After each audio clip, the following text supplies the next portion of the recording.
So wedding season is fast approaching once again. And today I'm going to show you the main tools I use for my typical wedding photography setup.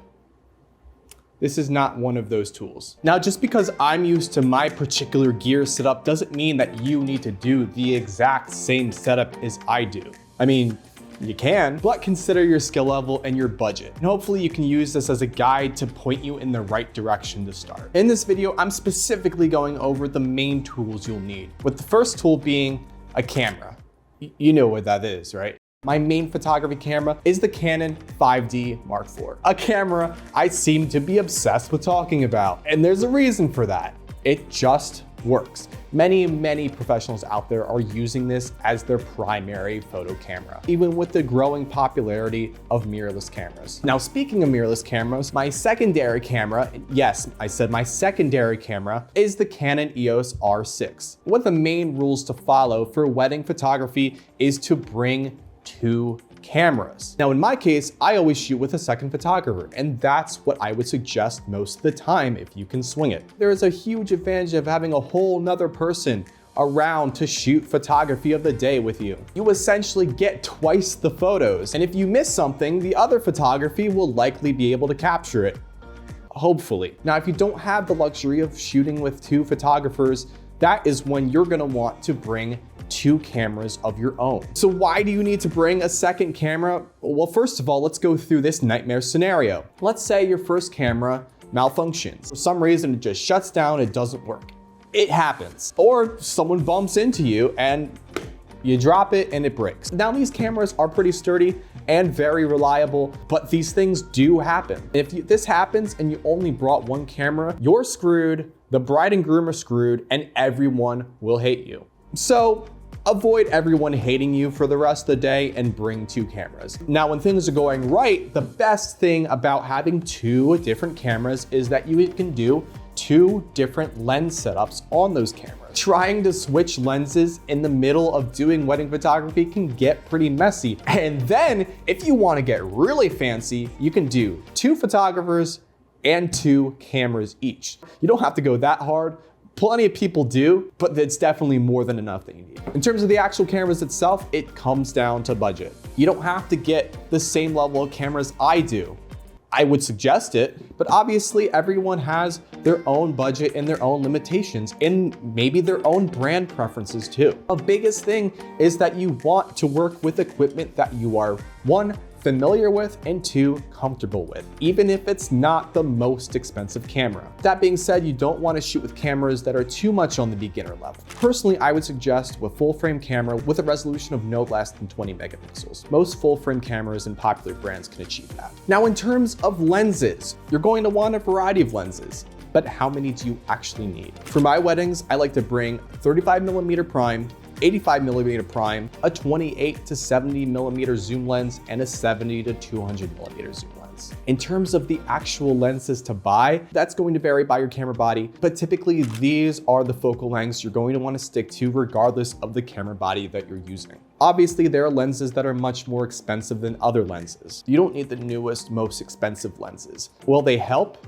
Yes, they absolutely will, but you don't want to put yourself in a situation where you're spending away all your profits, especially if this is something new that you're getting into. Stay on the cheaper side at first, and eventually when you're getting more jobs, go ahead and upgrade from there. Now, if you are a beginner shooter, I actually would not suggest shooting with prime lenses at all. Here's why.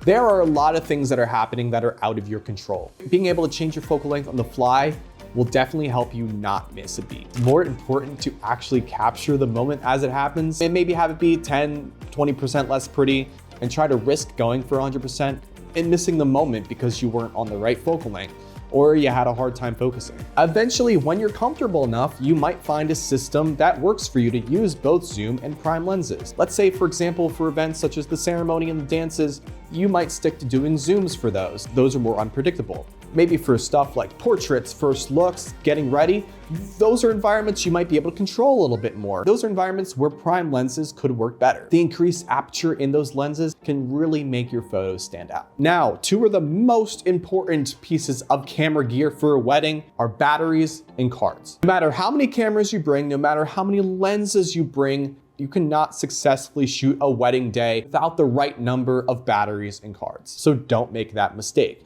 Just think, you're responsible for capturing all this couple's memories on this flimsy piece of plastic. Yeah, crazy, right? Now, specifically for cards, it's highly advisable to shoot with 2 cards at once. How do you do that, I ask? You get a camera that has 2 card slots. I'm gonna say it again. Get a camera with 2 card slots. One is going to be your main card, the other is gonna be your backup card. These cards do fail, and they do break. And also, these things are small. Wedding days are crazy, and if you get caught up with things, it's fairly easy to lose one of these things if you're not careful. In any case, don't do that. Please don't do that. For the 5D Mark IV, it has a CF card slot and an SD card slot. I end up bringing 4 64GB CF cards and 2 128GB SD cards. The 64GB CF cards are my primaries and the 128GB SD cards are my backup. For the R6, same deal, but instead of CF cards, it's all SD cards. Now, I know something seems odd about that. Why are my primary cards smaller than my backup cards? There's a reason for that. You actually want to shoot on lower size cards for events like this. Let's say you shoot on 4 cards and one of them were to fail. In that case, you're only losing a quarter of your photos. If you were shooting on 2 cards during the full day and one of them failed, you'd be losing half of your photos. Don't get me started on shooting on 1 card. It's like diversifying your portfolio in stocks and ETFs. You don't want to bet all your photos on Dogecoin. Now, my setup may be a little overkill, but it does give me the peace of mind that I know that memory is not something to be concerned about. Now, good old batteries. I usually bring about 6 of these. Yes, 6. 3 for each camera. And I always make sure to bring a charger. Better yet, make that 2 chargers. And the rotation goes like this. When battery 1 dies, I take it out of the camera and I put it on the charger. I then take battery 2 and put that in the camera. Once battery 2 dies, battery 1 is finished charging and that will go back in the bag.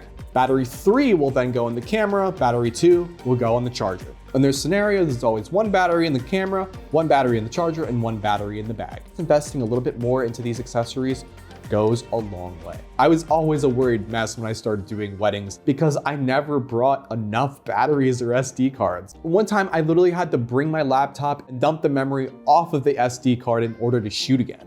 Don't do that. No. Obviously, all this equipment presents a bit of a challenge. 2 cameras, 4 lenses, 6 batteries, 12 SD cards, not to mention the other accessories we didn't even go over yet. Shooting weddings definitely gets very expensive quickly.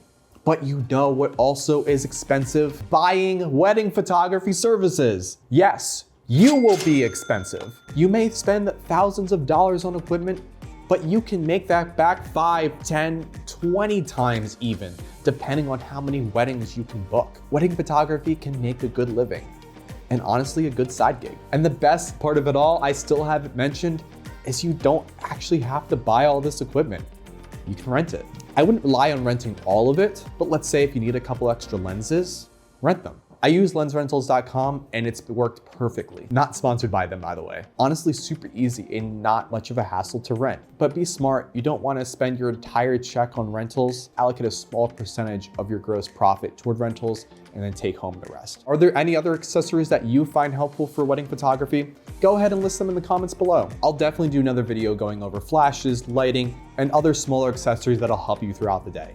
But lenses, cameras, batteries, and memories are the core things that will get the job done for you and the things that you want to get right. And hopefully this puts you in the right direction to put your own photography gear together. The moral of the story is, while wedding photography is profitable, it also can be stressful. And because of this, you want to make sure you're as comfortable as possible. That means using the equipment that you're comfortable with, and that means bringing enough accessories so you don't have to worry about other factors. You want to idiot-proof your system so that as little can go wrong as possible. No dead batteries, no lost footage, just a happy couple who's in love with your photos. Because even with wedding photography being stressful, it is extremely rewarding. When you get it right, the married couple will be so grateful for your work. And being a big part of their special day really is a wonderful thing.